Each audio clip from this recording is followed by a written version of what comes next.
Shalom, kita kembali lagi dalam program Rema, restorasi melalui Alkitab.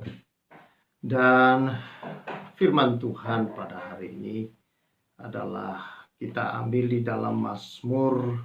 Kita sudah sampai pada Mazmur yang ke-80. Saya akan membaca beberapa ayat, namun kita memulainya dalam ayat yang kelima. Demikian firman Tuhan. Tuhan Allah semesta alam, berapa lama lagi murkamu menyala sekalipun umatmu berdosa. Sebelum kita merenungkan ini, mari kita menundukkan kepala mohon pertolongan Roh Kudus. Allah Bapa yang Maha Kuasa dan Mulia, Engkaulah yang mencurahkan Roh Kudus di dalam nama Yesus di dalam diri kami, yang adalah roh hikmat dan wahyu mengenal Engkau dengan baik dan benar. Menyertai kami di dalam perenungan kami ini, di dalam nama Tuhan Yesus Kristus. Amin. Mazmur 80 adalah Mazmur Asaf yang menggambarkan kepada kita, saudara-saudara, betapa mengerikan kehidupan di zaman perjanjian lama. Karena mereka langsung berhadapan dengan murka Allah. Apabila mereka melanggar peraturan-peraturan Allah, apabila mereka melanggar firman Tuhan, maka mereka langsung berhadapan, bukan hanya sekedar berhadapan dengan konsekuensinya, tetapi langsung berhadapan dengan Allah yang langsung memberikan hukuman dalam murkanya, saudara-saudara. Dan dalam Mazmur pasal yang ke-80 ini, saudara, ada beberapa hal yang dia gambarkan betapa pahitnya hidup orang Israel di bawah murka Allah itu, saudara. Betapa mereka hinanya, betapa hancurnya keadaan mereka. Walaupun sebelumnya mereka adalah bangsa yang dikatakan dalam ayat yang ke-9, telah kau ambil pohon anggur dari Mesir, telah kau halau bangsa-bangsa, lalu kau tanam pohon itu, menyediakan tempat bagi dia, maka berakarlah ia dalam-dalam dan memenuhi negeri. Saudara-saudara, bangsa yang dipilih itu, bangsa yang dikasihi oleh Tuhan itu, saudara. Tetapi kalau mereka dalam pelanggaran-pelanggaran, maka Allah langsung menyatakan murkanya atas mereka. Dan begitu banyak yang kita baca di dalam bagian-bagian firman Allah. Bagaimana ketika mereka jatuh, maka bangsa-bangsa lain dikirim oleh Tuhan untuk menindas, menjajah mereka kembali, dan menguasai mereka, merampas makanan-makanan mereka, bahkan membawa mereka ke dalam tawanan bertahun-tahun, puluhan tahun lamanya mereka harus berada di tempat bangsa lain. Mereka ditawan, diperbudak lagi di sana, saudara-saudara. Itulah yang terjadi, saudara-saudara, apabila mereka melanggar akan kebenaran firman Allah, maka mereka berhadapan langsung dengan Allah dalam murka yang menyala-nyala. Itulah sebabnya dalam bagian Mazmur ini ada 3 kali kita membaca di sana kata permohonan mereka, saudara-saudara, meminta kepada Allah agar mereka diselamatkan atau dipulihkan. Ayat yang ke-8 salah satunya di sana dia berkata, "Ya Allah semesta alam, pulihkanlah kami." Mereka meminta pemulihan kepada Allah. Buatlah wajahmu bersinar, maka kami akan selamat. Tetapi adalah mustahil untuk mereka memandang wajah Allah. Karena tidak ada yang bisa memandang Allah dan dapat hidup, saudara-saudara. Itulah sebabnya, saudara-saudara, di dalam Tuhan Yesus Kristus, kita bersyukur kepada Tuhan. Bahwa di dalam perjalanan orang Israel, mereka memang langsung berhadapan dengan murka Allah apabila mereka, saudara-saudara, ada di dalam kesalahan-kesalahan atau pelanggaran atau ketidaktaatan dalam hidup mereka. Nah, tapi bersyukur, ayat yang ke-18 membuka jalan bagi manusia. Dia berkata demikian, "Kiranya tanganmu melindungi orang yang di sebelah kananmu.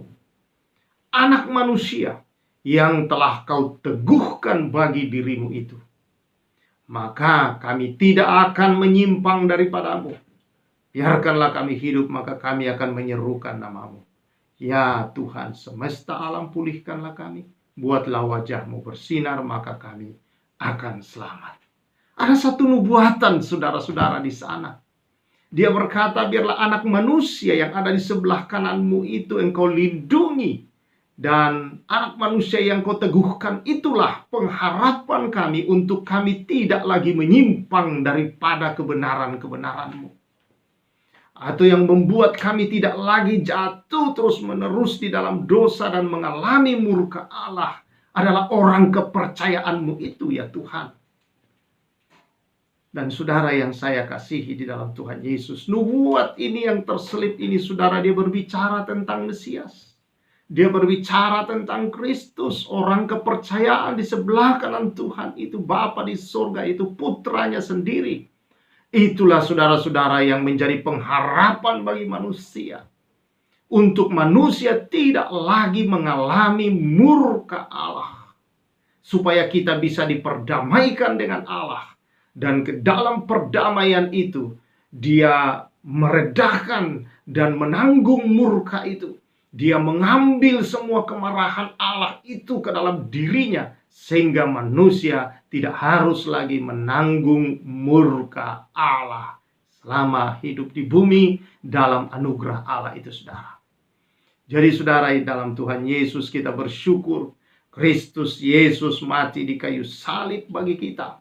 Dan kepada dialah ditimpakan murka Allah itu. Yesaya 53 ayat 5 berkata, tetapi dia tertikam oleh karena pemberontakan kita. Dia diremukkan oleh karena kejahatan kita.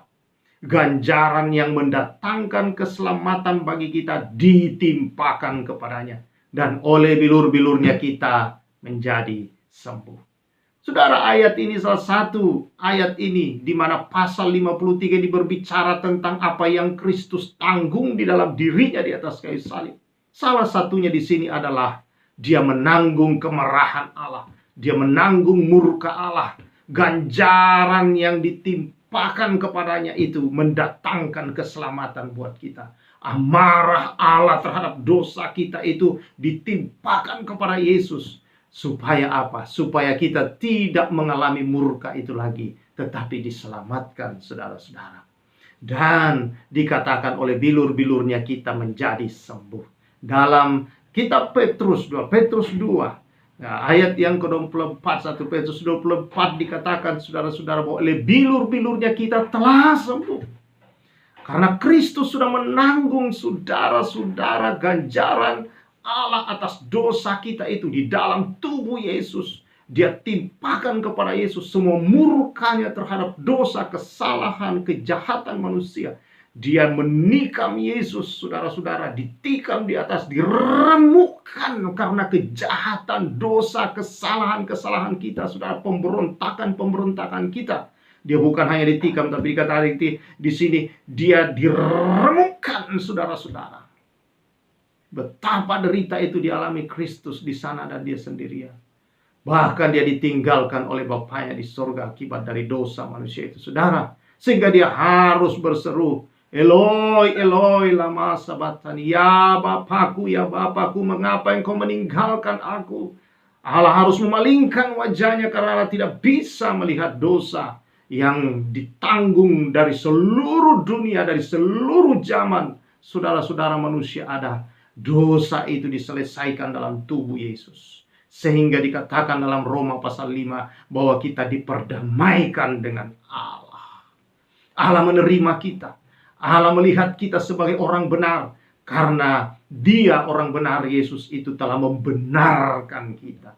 Menguduskan kita. Melayakkan kita di mata Tuhan atau Bapa di surga, saudara. Sehingga kita kembali menjadi anak-anak dalam rupa dan gambarnya. Kita dipulihkan, saudara. Jadi seruan pemazmur, saudara-saudara, untuk dipulihkan itu terjadi melalui Yesus Kristus.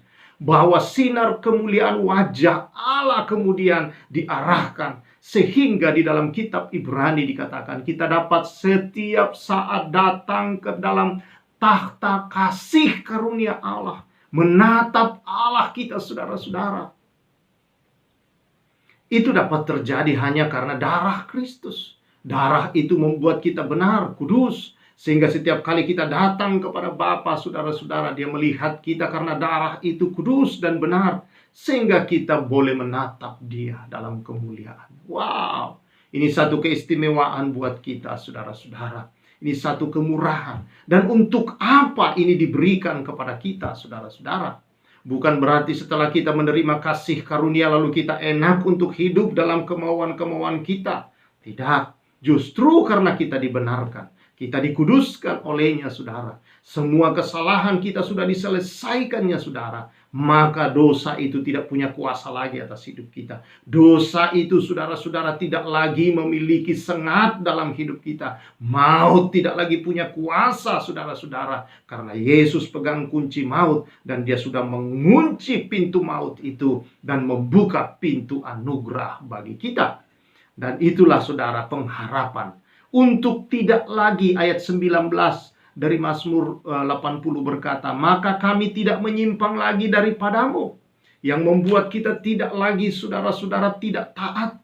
Yang membuat kita tidak lagi tidak setia kepada Tuhan. Yang membuat kita senantiasa hidup dalam kasih, berjalan dalam kebenaran, dalam firman-firman-Nya, saudara-saudara, adalah pengorbanan Kristus yang sudah menyelesaikan semua dosa dan sengat maut. Dosa bukan lagi berkuasa atas kita, tapi kita harus berkuasa atasnya. Itulah anugerah.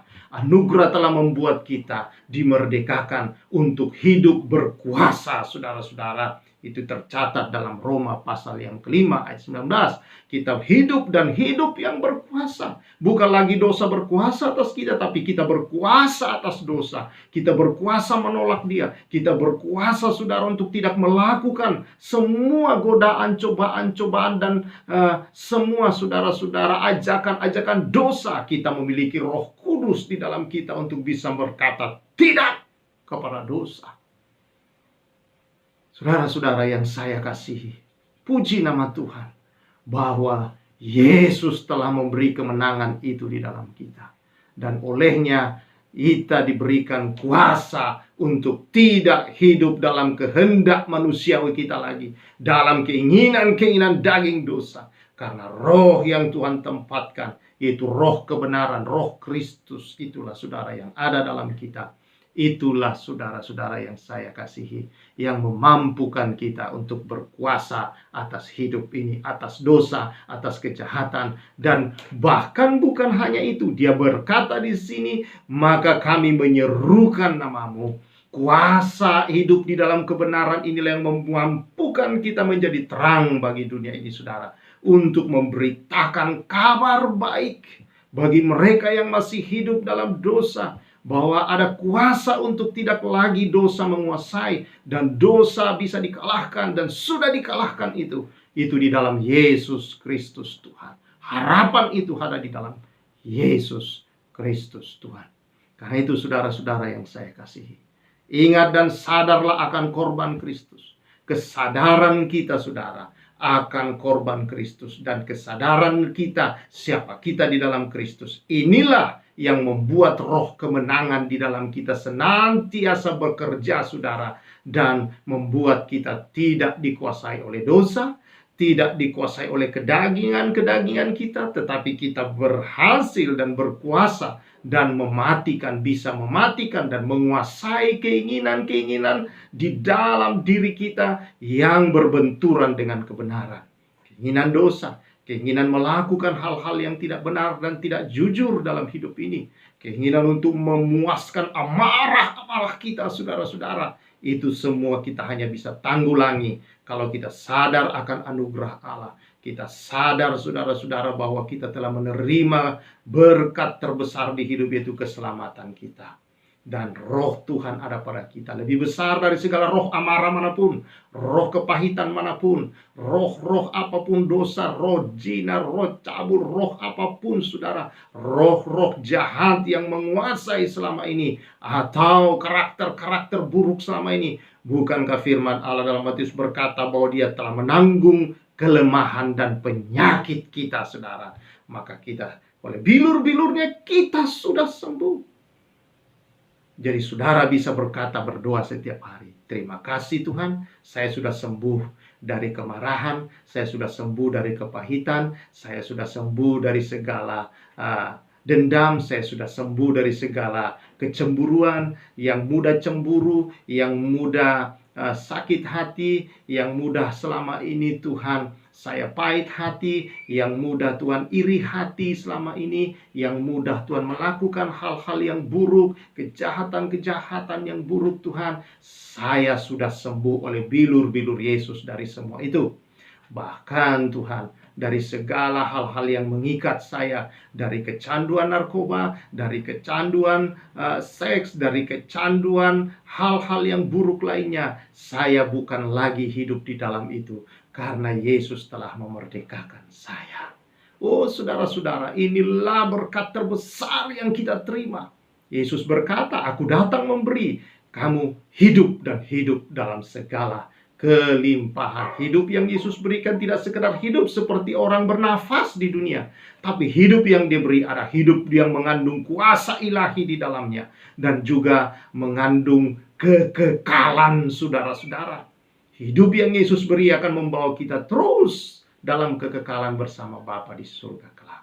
Karena itu bersyukur dengan semua ini. Saudara-saudara yang saya kasihi, apa yang kau alami selama ini, sadarilah dirimu bahwa Kristus sudah berkorban, Kristus sudah selesaikan semua. Karena itu bersyukurlah senantiasa atas hidupmu. Bersyukurlah saudara. Kalau ada hal-hal yang masih buruk, katakan Tuhan terima kasih. Karena oleh bilur-bilurmu saya sudah sembuh dari semua ini. Hidup saya sembuh dari segala roh-roh kegelapan. Saya sembuh dari segala roh-roh jahat apapun. Dari kelemahan-kelemahan kebiasaan buruk manapun. Saya sudah disembuhkan ya Tuhan di dalam nama Yesus Kristus.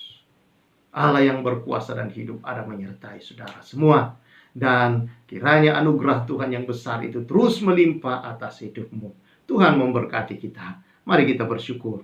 Tuhan terima kasih. Biar anugerah Tuhan, kemurahan Tuhan terus mengalir berlimpah-limpah. Kasih setia, rahmat Tuhan yang selalu baru setiap hari membawa umat-Mu ya Tuhan terus mengalami dan melihat penyertaan dan berkat Tuhan, dan pemulihan demi pemulihan, kelepasan, kesembuhan di segala kehidupan anak-anak-Mu sudah nyata di dalam nama Yesus Kristus. Amin.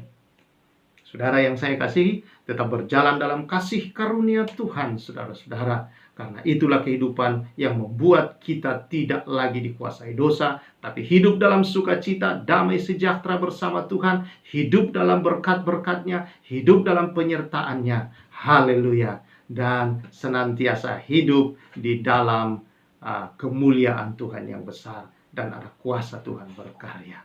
Tuhan memberkati kita. Salam restorasi.